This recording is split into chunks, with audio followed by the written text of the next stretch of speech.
Tudo bem, pessoal? Vamos dar início agora à nossa aula de DEA. DEA é a sigla que a gente usa em orçamento para despesa de exercícios anteriores, beleza? A gente também vai aprofundar a DEA com base na Lei 4.320 e com base no Manual de Contabilidade Aplicada ao Setor Público, parte 1, que também explora bem o tema. Então vamos lá.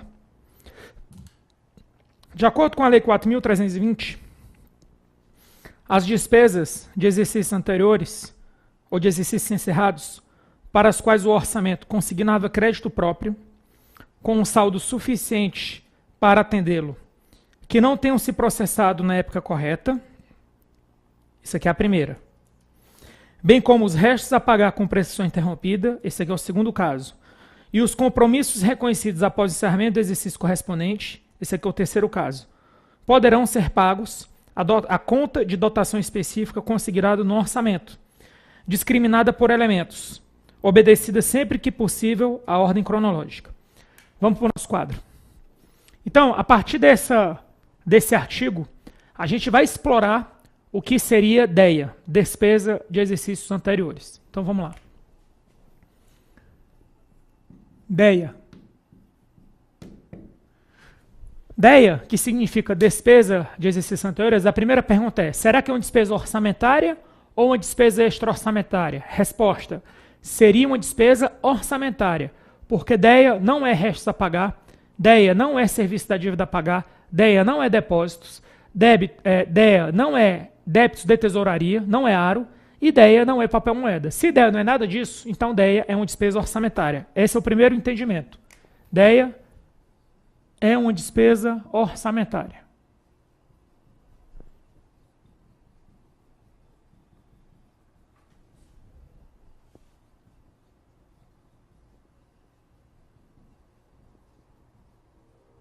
Segunda coisa, deve seguir sempre que possível a ordem cronológica. Preferencialmente,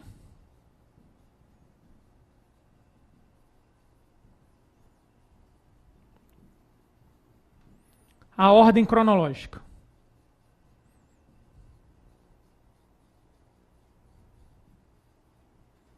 Seria a segunda situação. Terceiro, elemento da despesa específico.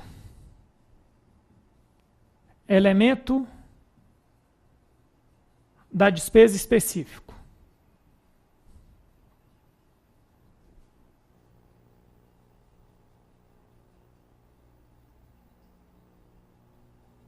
E por último, pessoal, os 3 casos de DEA. 3 casos. Então, 1, 2, 3. Quais são os 3 casos de DEA que são totalmente independentes entre si? Ou seja, não precisam que ocorram os 3 casos simultaneamente. Basta que ocorra um dos 3 casos para que você tenha um caso de DEA. Então, o primeiro caso seria despesas que não tenham se processado na época correta. Despesas que não tenham se processado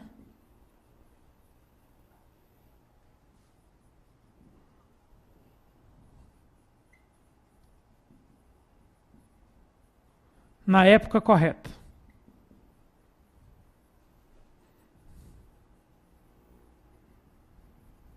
Seria o primeiro caso. O segundo caso seria compromissos assumidos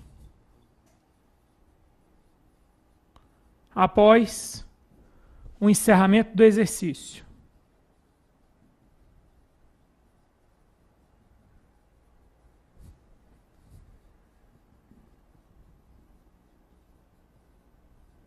E o terceiro e último caso, pessoal, seria restos a pagar, RP, com prescrição interrompida. Com prescrição interrompida. Perfeito? Restos a pagar com prescrição interrompida. Então, isso é o que a gente precisa saber sobre DEA inicialmente. O que é que eu vou fazer agora? Agora eu vou explicar o primeiro caso, o segundo caso e o terceiro caso com detalhes, porque a prova ela vem cobrando hoje com detalhes cada um desses casos. E aí a gente vai contar algumas histórias. Então, o que seriam restos a pagar que não tenham se processado na época correta? E aí eu vou te dar uma dica, que eu não vou escrever, mas eu vou falar. Normalmente, você tem que associar DEA como um erro. Ou seja, alguém pisou na bola. Nenhum gestor fica feliz quando se caracteriza um caso de DEA, um caso de despesa de exercícios anteriores. Nenhum gestor fica feliz com isso. Na verdade, isso gera um problema. Em alguns casos, gera apuração de responsabilidade. Então, normalmente, DEA, despesa de exercícios anteriores, decorre de um erro. Por que isso é importante você saber? Porque a partir desse entendimento, os exemplos que eu vou trazer, eles vão ficar mais claros. Vai ter um ou outro exemplo que não vai ser um erro, mas os outros exemplos você vai ver que são decorrentes de erros de algum servidor dentro da administração pública, que pode ser já, inclusive, apuração de responsabilidade. Então, o primeiro caso aqui, despesas que não tenham sido processadas na época correta, seria o seguinte. Vamos pegar aqui como exemplo esses 2 anos aqui, 2017 e 2018.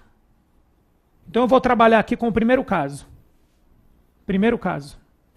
Então no primeiro caso, o que é que acontece? Vamos supor que você ia adquirir computadores. Foi feito empenho, e esse empenho aqui foi um contrato para aquisição de CPUs, computadores. Beleza? Um contrato de aquisição para computadores. E o contrato dizia que esses computadores eles poderiam ser entregues em 2018, no dia 28 de fevereiro de 2018.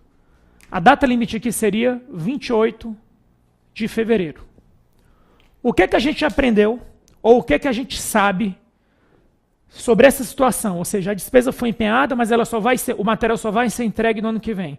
Isso aqui é um caso que deve ser inscrito em restos a pagar não processados. Por quê? Porque está dentro do prazo de execução contratual. Então, no dia 31/12, vamos colocar aqui, no dia 31/12, deveria ter ocorrido o quê?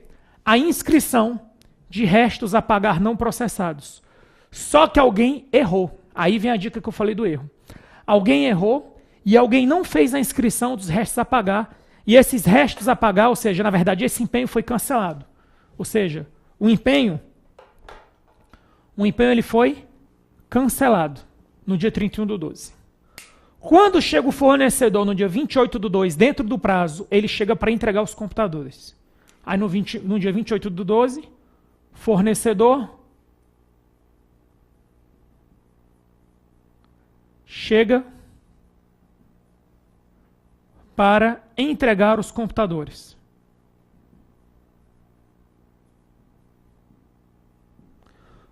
Quando o fornecedor chega para entregar os computadores, no sistema CIAF não existe mais nenhum registro atual que permita efetuar a liquidação. No ano de 2016. No ano de 2015, se você voltar no sistema, você vai encontrar que houve um empenho e que esse empenho foi cancelado. Não resolve. Você precisaria ter um empenho ativo. Você precisaria ter um restos a pagar não processados ativo no sistema. Só que esse empenho ativo, esse restos a pagar não processados ativo no sistema, ele não existe. Porque houve o cancelamento no dia 31/12. Qual é a saída disso? A saída disso é a seguinte: você vai abrir um processo administrativo para reconhecer dívida e, na sequência, você vai empenhar e liquidar como despesa de exercícios anteriores. Solução para isso: reconhecimento de dívida,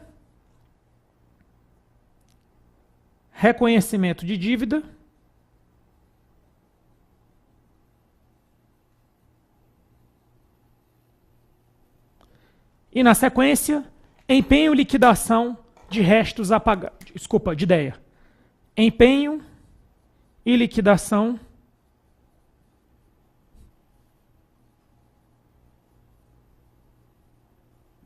de despesa de exercícios anteriores. Beleza? Dá um close aqui, pega aqui tudo. Beleza? Então, reconhecimento de dívida e empenho e liquidação de despesas de exercícios anteriores. Beleza, pessoal? E aí eu vou aproveitar isso aqui para trabalhar com isso aqui, ó. A DEA, ela deve ter o elemento da despesa específico. Aí vamos fazer a seguinte enquete. Se a gente tivesse empenhando uma despesa de computadores no mesmo ano, ou seja, qual foi a classificação da despesa quanto à natureza em 2017? A resposta seria a seguinte. Classificação quanto à natureza. Nesse caso aqui seria 4,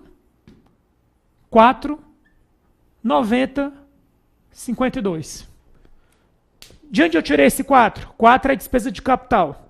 O segundo 4 é investimento. 90, aplicação direta. Eu estou comprando os computadores. 52, material permanente.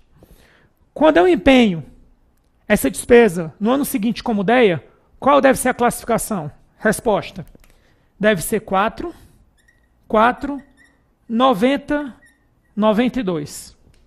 Ou seja, a despesa de exercícios anteriores, ela possui um elemento da despesa próprio, específico para identificar tais situações. Agora, o que pode cair na sua prova? Que a despesa de exercícios anteriores, isso já caiu em prova, ela não altera a categoria econômica. Verdadeiro. Ela não altera o grupo natureza da despesa. E ela não altera a modalidade de aplicação. Verdadeiro. A despesa de exercícios anteriores, ela só altera o elemento da despesa. Beleza? Então, isso aqui já serve para os outros casos que eu não vou repetir. Então, é importante você saber que a DEA ela só altera o elemento da despesa. Com isso, pessoal, a gente matou aqui o primeiro caso. Vamos agora para o segundo caso, certo? No próximo vídeo. Daqui a pouco a gente volta.